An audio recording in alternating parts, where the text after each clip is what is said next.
All right, good morning or afternoon, depending on when you're watching this video.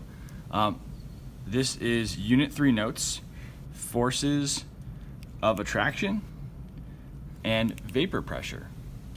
Recall from last class the two activities / demonstrations that we did right at the end of class.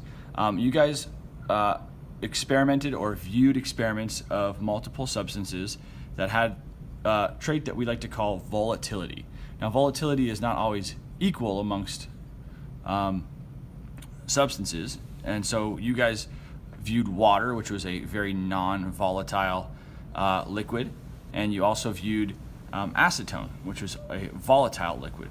And you can recall that the differences were that when you put a volatile liquid on a table, one of our lab tables, it disappeared almost instantly, evaporating up into the air.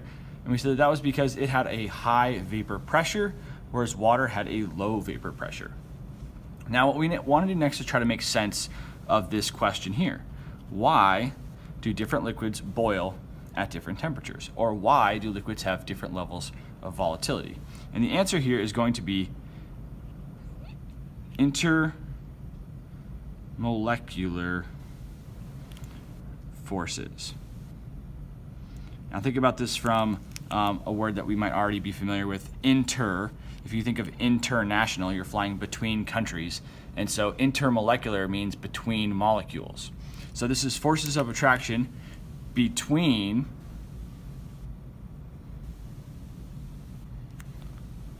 particles that hold them together. The strength of these forces determines the boiling point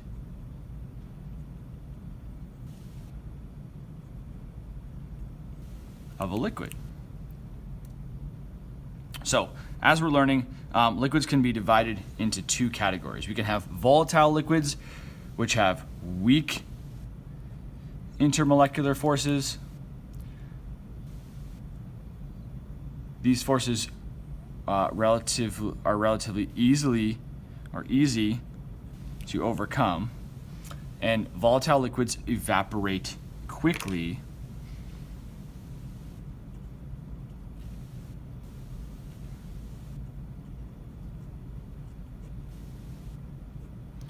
and we saw this with the demonstration or the little activity that we did with acetone. Remember, the street name for acetone is just nail polish remover, or I guess I should say that acetone is the main ingredient in nail polish remover. So in contrast to that, our non-volatile liquids have strong intermolecular forces that hold molecules near each other. These forces are relatively hard to overcome. Non-volatile liquids do not evaporate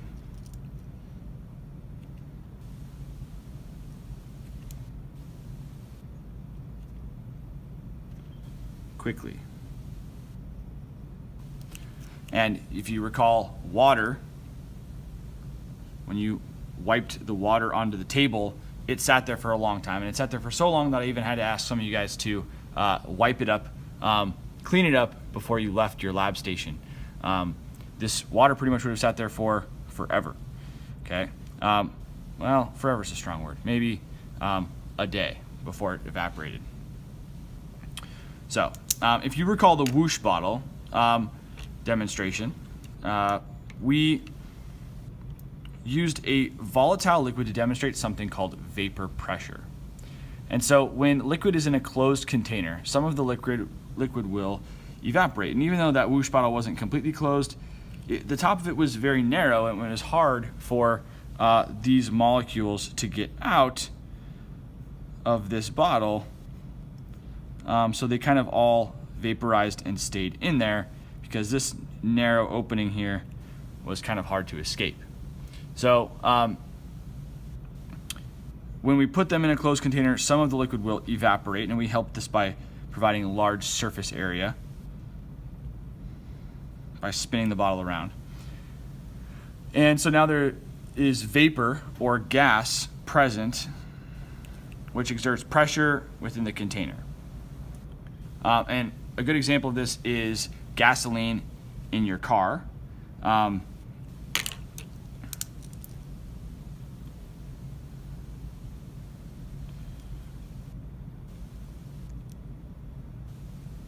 And gasoline can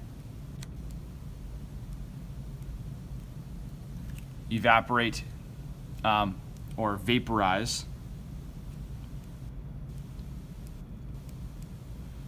And so that's why you might see signs when you're at the gas station like, hey, don't make any sparks happen while you're pumping gas into your car, because as you're pumping it in there, the fumes are coming out, and that's why gasoline has a typically very strong smell, because those particles are going up in the air and you guys are picking them up with your nose. So that gasoline can vaporize, and we don't want sparks around it. So notice up here, here's the vapor up above the liquid, and that's kind of what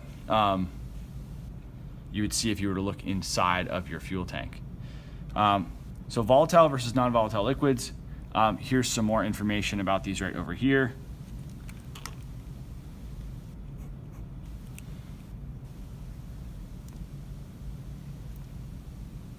So moving on. A volatile substance will evaporate easily,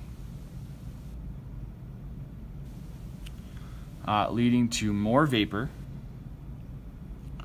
and therefore a higher vapor pressure. Non-volatile liquids do not evaporate as much and have a less vapor and therefore a lower vapor pressure. So recall the whoosh bottle one more time. We put something called isopropyl alcohol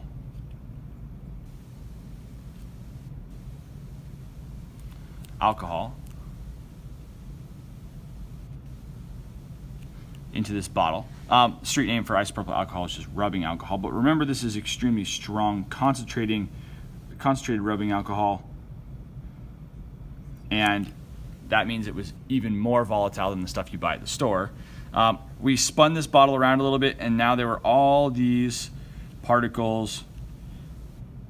Pretty much all that liquid was vaporized, and we know that because there was no more liquid left in that bottle. And then we added a little bit of a spark in through the top in the form of a match, and whoosh, all of that isopropyl alcohol, which is flammable, ignited, combusted, and we had a little bit of an afterburner effect come out the top, which is very exciting, and depending on which class you're in, scared me quite significantly. Okay, so here's some practice. Why don't you guys go ahead and do the practice right now? Let's pause this video, and then in about 3 minutes we'll resume the video and we can get some answers to these questions. Okay, so use the image below to answer the following questions. Notice that we have two liquids here. We have vapor-liquid equilibria for pure benzene. This is meaning that the vapor up above and the liquid are in equilibrium, which means there's no change happening here. This would be a sealed container, and this substance is called benzene.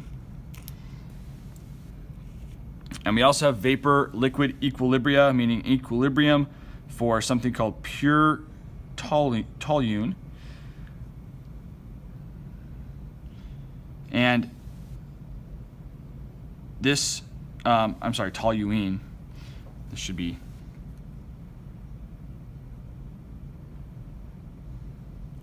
spelled like that, toluene. So notice the difference in these two diagrams. The vapor pressure equilibrium for toluene has many less particles in the air, which means it has less vapor than benzene. So think to yourself, which one of these has a lower vapor pressure? And that is the first question. What is it? Well, it's toluene, because it has less particles vaporized.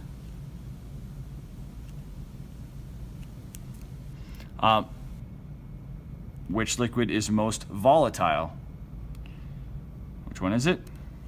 Well, it's benzene. Recall the definition of volatility is more easily evaporates, and so here we see more of these particles up in the atmosphere above this liquid, and so benzene, because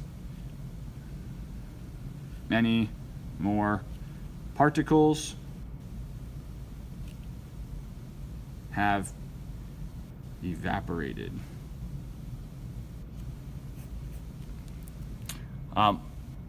Lastly, which liquid, or second to last, which liquid has a stronger intermolecular force? Remember, intermolecular forces between molecules. Which one of these has a stronger force holding them together? That would have to be toluene.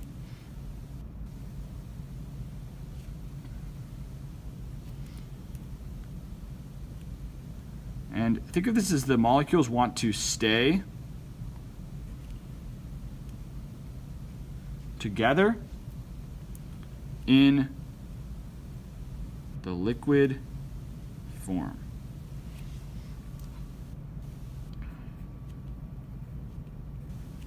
They want to stay together in the liquid form. So the last question is kind of an application question using the term boiling point. Which liquid would have a higher boiling point? Would this be toluene or benzene? Which one of these would take more energy to cause evaporation to happen, which is what happens when we boil? Well, this one wants to do it more easily, so then over here, this one would have to require more energy for that to happen. This one would require less energy, so which one would have the higher boiling point? Remember, the longer you boil, the more energy you put in. So toluene would have to require more energy.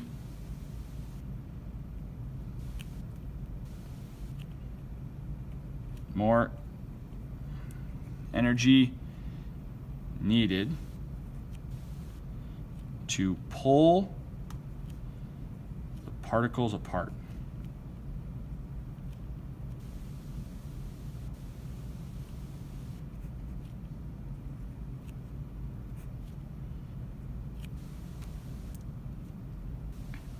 Okay, that's the end of our notes for page 7, forces of attraction and vapor pressure. Hopefully that was helpful. You've got the next page, page 8, to complete as your homework assignment for this evening. Thank you very much.